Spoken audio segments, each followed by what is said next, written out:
Hindi po, tita. Ako po talaga si Jairus. Hindi isa kang impostor! Maniwala naman po kayo sa akin. Tita Lea! Brian mo na. In 2 weeks, baka makuha niyo na yung inaasam-asam yung titulo. Sinisigurado ko, attorney, na wala na si Jairus. Ano na naman ang kapalpakan na ginawa ninyo? Mga wala kayong silbi! Hanapin niyo yon! Siguraduhin mong makukuha mo si Brian. Opo, sir. Kailangan ko sabihin si Ate Ruby at Brian. Si Marga yun ah! Isang linggo na lang. Yayaman na ako. Nandito ka pala? Opo, dinalaw po kita. Mana po na eh. Kaawaan ka ng Diyos. Bakit hindi ka nagsabi na pupunta ka dito? Pasensya na po kayo, Nay. Bigla ko po kayo na-miss. Ang anak ko talaga. Ate Ruby, baka nagugutom si Brian. Magluto ka po muna. Sige po, ma'am. Anak, dito ka muna ha. Magluluto muna ako. Sige po, Nay.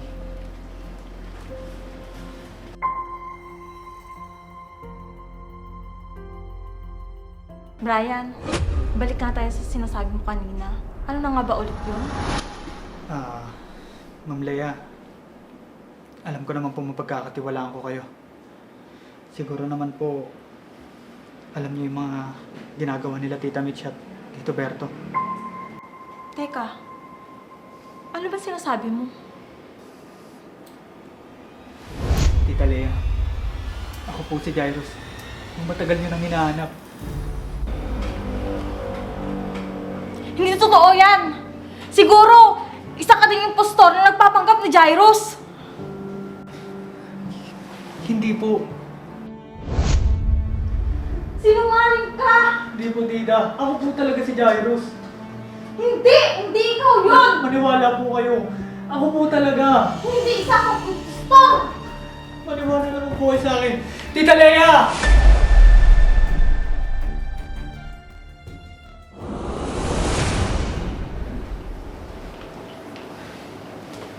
Anak, Nay.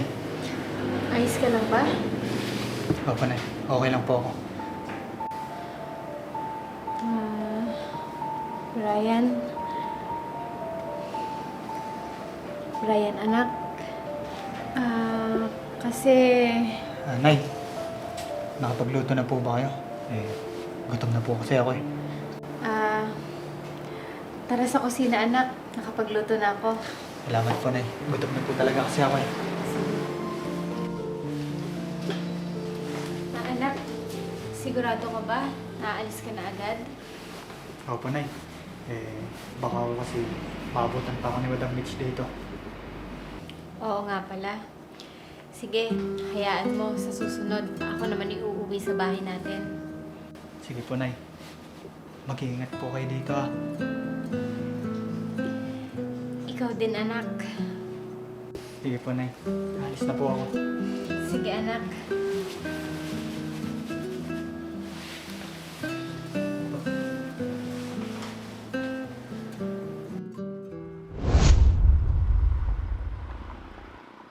Si Brian mo na. Pumunta na naman siya dito nang walang paalam sa akin.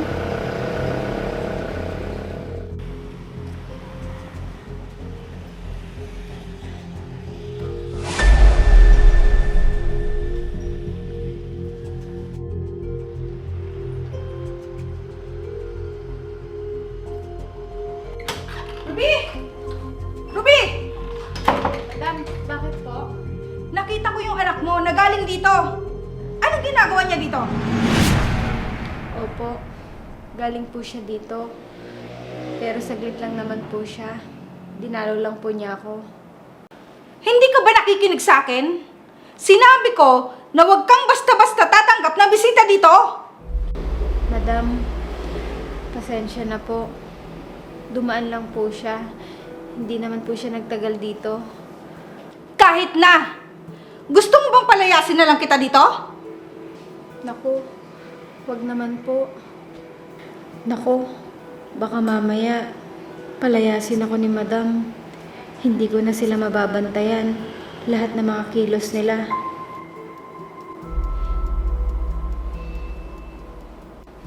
Wag naman po, madam. Kailangan ko po ng trabaho. Yun naman pala.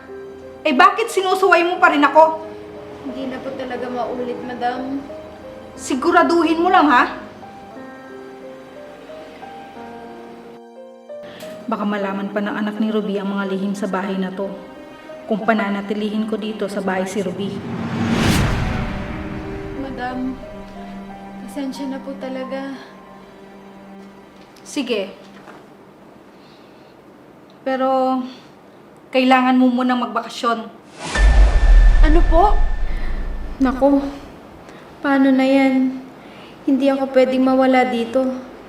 Dahil hindi ko malalaman ang mga kinikilos na magkapatid na to. Ayaw mo ba? Siguro, kailangan ka din ng anak mo. Kaya ka pinupuntahan dito. Sige po, madam. Sige na. Sige po, madam. Mabuti naman, may dahilan ako para makaalis ka dito. At isa na lang problema ko. Itong si Marka. Pero hindi bale. Mukhang pagbabakasyonin ko din siya. Para maalagaan din niya ang tatay niyang may sakit.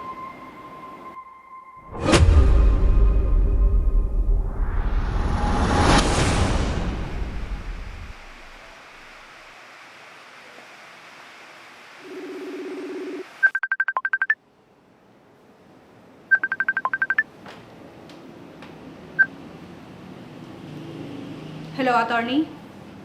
Kamusta? Hello, Mitch. May good news ako sa inyo. Ano yun, attorney? In 2 weeks, baka makuha niyo na yung inaasam-asam yung titulo kapag walang lumabas na Jairus na tagapagmana ni Senior Manny. Sinisigurado ko, attorney, na wala na si Jairus. Patay na siya.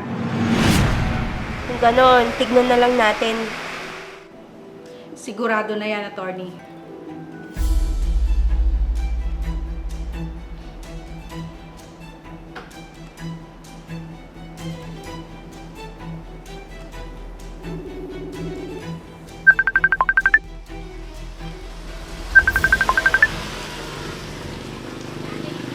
Mitch, bakit? Kuya, alam mo ba? Sa loob ng 2 linggo, makukuha na natin ang titulo ng mga lupa. Talaga? Sa wakas? Ang sabi ni attorney, kapag walang lalabas na Jairus, mapapasa atin na ang lahat. Sigurado na yan.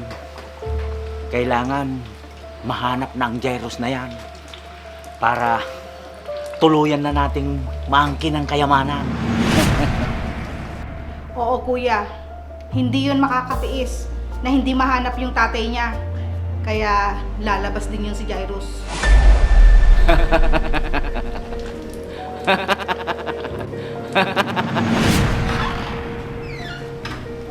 Leia, saan ka galing?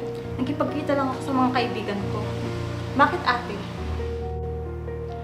Baka naman iba yung nilalakad mo. Sige na, papasok na ako sa kwarto ko. Pagod ako.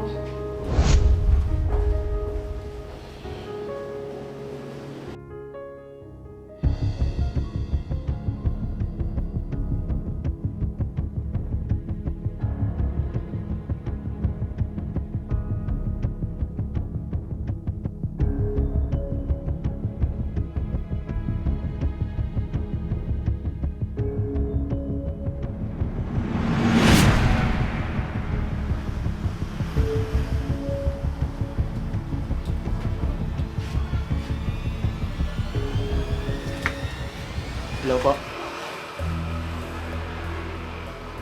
Sige po, sige po. Salamat.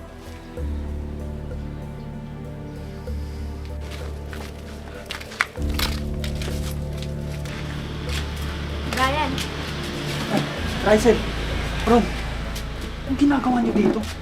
Baka mamaya may makakita pa sa inyo dito na kalaban. Brian, kailangan ko na makita ang tatay ko. Nag-aalala na ako sa kanya. Anong gagawin natin, Brian? Huwag kayo mag-alala. Akong bahala. Magtiwala kayo sa akin. Sana, Brian, wala pang ginawang mga yun sa tatay ni Ron. Hindi ko mapapatawad ang sarili ko.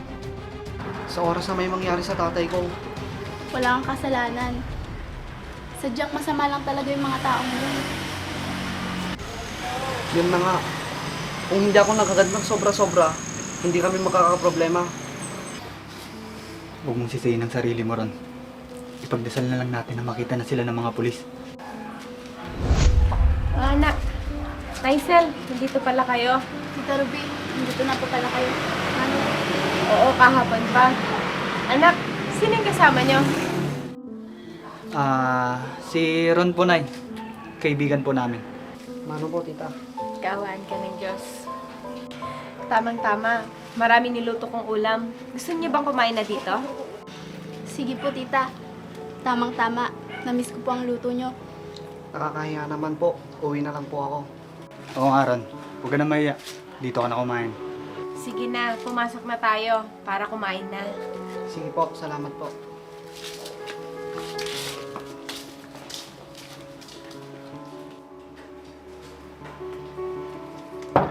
Ma'am Leia?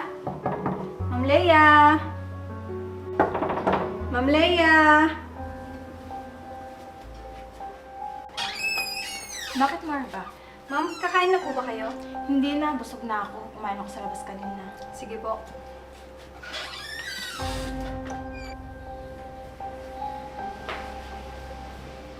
Marga, bakit po, madam?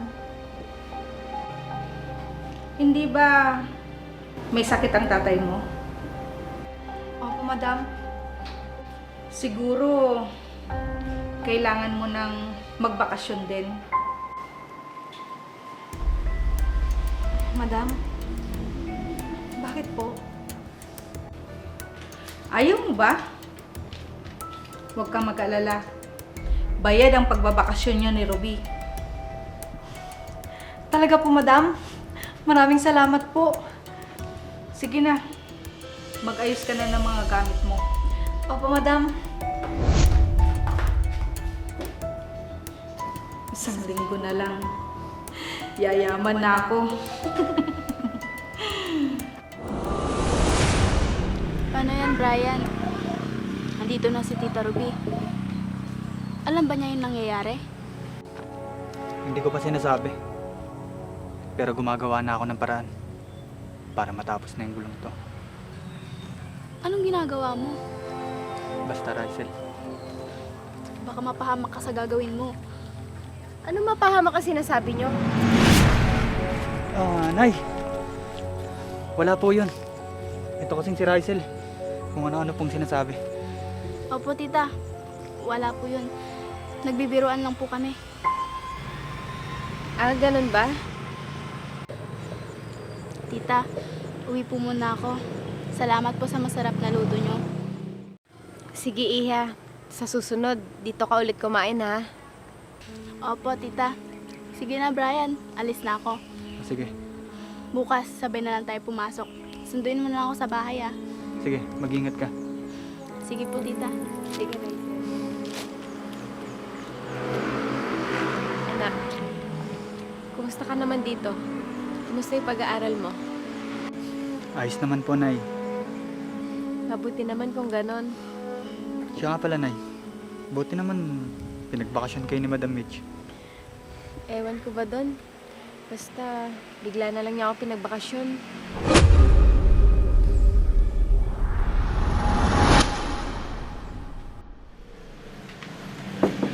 Ate Ruby? Ate Ruby? Oh, Marga. Anong ginagawa mo dito? Umuwi ka din pala? Oo, Ate Ruby. Pinagbakasyon din ako ni madam. Bakit? Paano yan? Wala na silang kasama doon. Nagtataka nga din ako, ate. Pero sabi naman ni madam, hindi bali daw dahil bayad naman daw yung araw natin. Ah, ganun ba? Mukhang may binabalak si Madam. Ayaw niya siguro na nandun kami para makakilos sila na maluwag.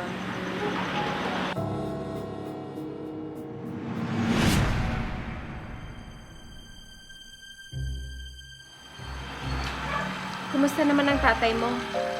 Ayun po, natutuwa siya na makakasama niya ako kahit na ilang linggo lang po ako dito. Siguro, maghahanap muna ako ng mapapasukan kahit part-time lang ate. Ako nga din. Magkikilaba muna siguro ako kina Aling Maria.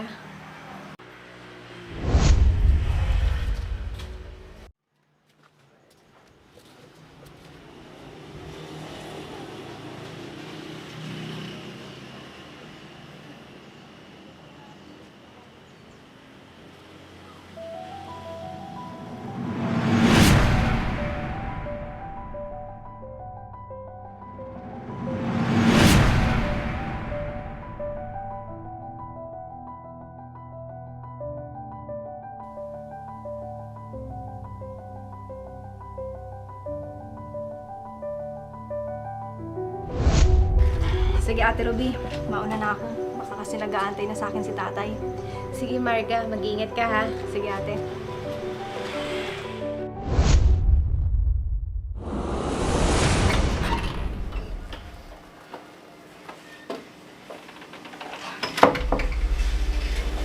Hello. Anong balita? Ano na naman ang kapalpakan na ginawa ninyo? Mga wala kayong silbi! Hanapin niyo yon!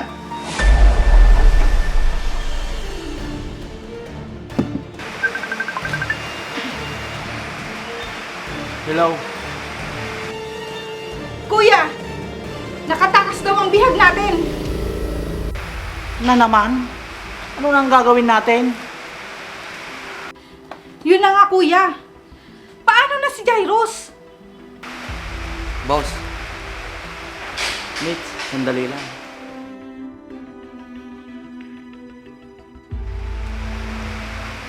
may sasabihin ako sa'yo. Ano? Totoo ba ang sinasabi mo? Opo, boss.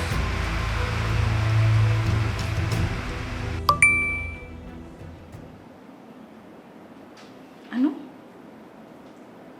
Totoo kaya ito?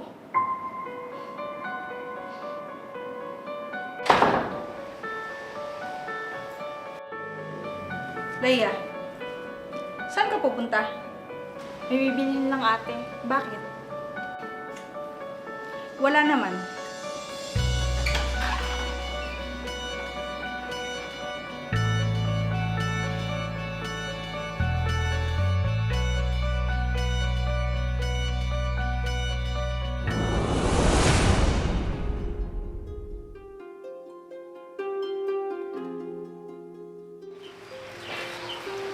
Siguraduhin mong makukuha mo si Brian.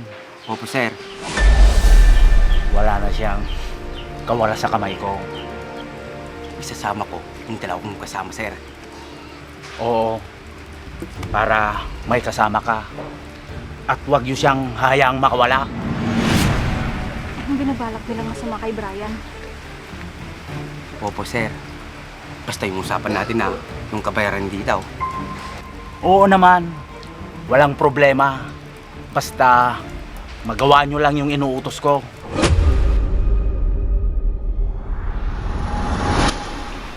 Kailangan ko sabihin si Ate Ruby at Brian. Si Marga yun ah! Habulin mo! Opo, boss.